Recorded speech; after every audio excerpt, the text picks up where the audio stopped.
Hello बच्चों, चलिए प्रश्न को पढ़ते हैं। पृथ्वी किस दर से घूर्णन करे कि विषुवत रेखा पर स्थित वस्तु का आभासी भार शून्य हो जाए। इस परिस्थिति में दिन की अवधि कितनी हो जाएगी? तो इस प्रश्न के लिए जो मूल अवधारणा है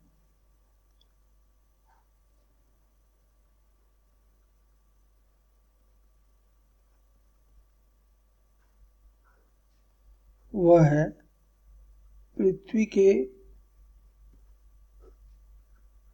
घूर्णन का गुरुत्वीय त्वरण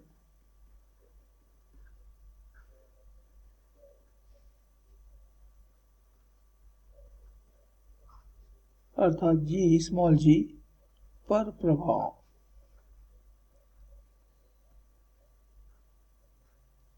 तो हमारी r त्रिज्या की पृथ्वी हो गई, जो कि अपने अक्ष, ये ध्रुवों से गुजरने वाला काल्पनिक अक्ष है, के परितः ओमेगा कोणीय वेग से घूम रही है। तो मान लेते हैं कि P कोई स्थान है पृथ्वी की सतह पर, जिसको पृथ्वी के केंद्र से मिलाने वाली रेखा हमारी विषुवत रेखा, ये हमारी विषुवत रेखा है।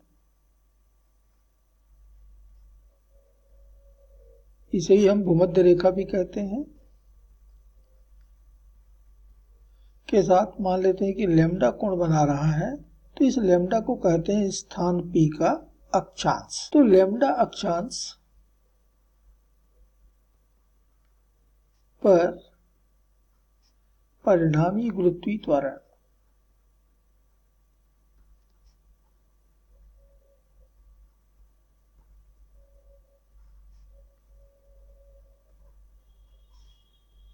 G डैश ये बराबर मिलता है G ऋण R ओमेगा वर्ग कॉस वर्ग लैम्डा से, इतना मिलता है।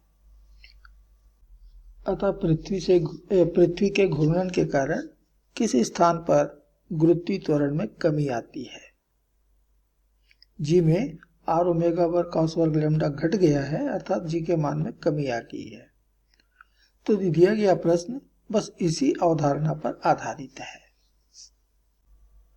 अब यदि हम विषुवत रेखा पर आ जाएं, यानी हमारा बिंदु P पर ना होकर के विषुवत रेखा पर हो, यहां पर हो, तो लैम्डा का मान तो शून्य हो जाएगा।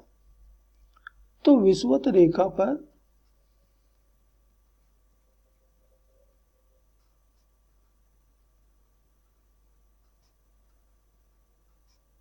लैम्डा बराबर शून्य, और इसलिए कॉस लैम्डा अब हो जाएगा कॉस शून्य, और कॉस शून्य का मान होता है 1। और तब विषुवत रेखा पर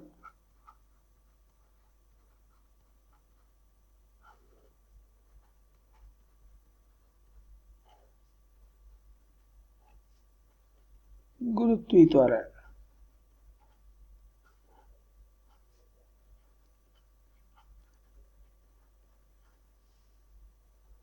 G डैश बराबर मिलेगा G ऋण R ओमेगा वर्ग, क्योंकि कॉस लैम्डा का मान तो 1 हो गया। अब किसी वस्तु का भार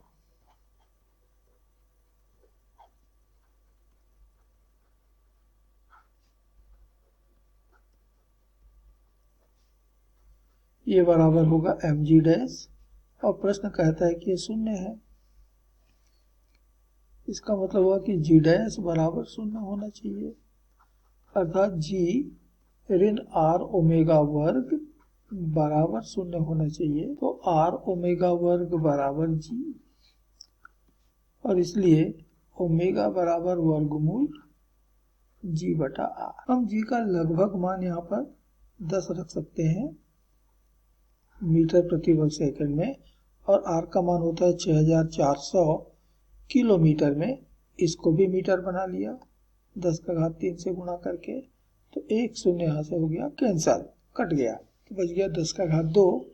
और तब ओमेगा बराबर हमको मिल रहा है 1/6400, 6400 का वर्गमूल आ गया 80, और 10 का घात 2 का आ गया 100 रेडियन प्रति सेकेंड। और ये हमारे प्रश्न के प्रथम भाग का उत्तर है कि यदि पृथ्वी इतने कोणीय वेग से घूम रही है तो विषुवत रेखा पर वस्तु भारहीन हो जाएंगे, उनका भार जो है वो शून्य हो जाएगा। अब यदि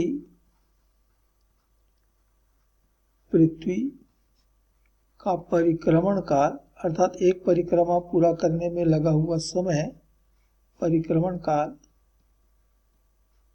बराबर मान लेते हैं t है और यही होगा एक दिन का समय।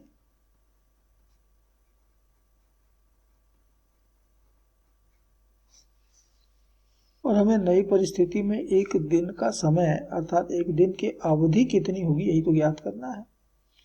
तो ओमेगा बराबर होता है 2 पाई बटा टी, 2 पाई बटा परिक्रमण का, और इसलिए टी बराबर हो जाएगा 2 पाई बटे ओमेगा। तो चलिए सूत्र में मान रख दें, तो टी बराबर 2 गुणित 3.14 बटे ओमेगा हमको मिला है 1 बटा 800, तो 800 हम ले गए ऊपर और ये हमको मिल गया सेकेंड में। तो गुणा करने पे हमको मिल रहा है 5024 सेकेंड। ये हमारी दिन की नई अवधि हो और ये लगभग हमको मिलता है 1 घंटा 24 मिनट।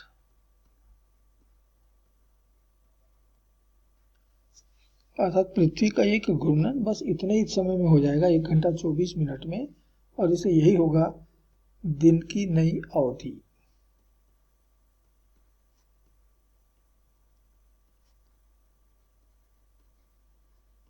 और यही हमसे प्रश्न में पूछा गया था, अर्थात ये प्रश्न के दूसरे भाग का उत्तर होगा।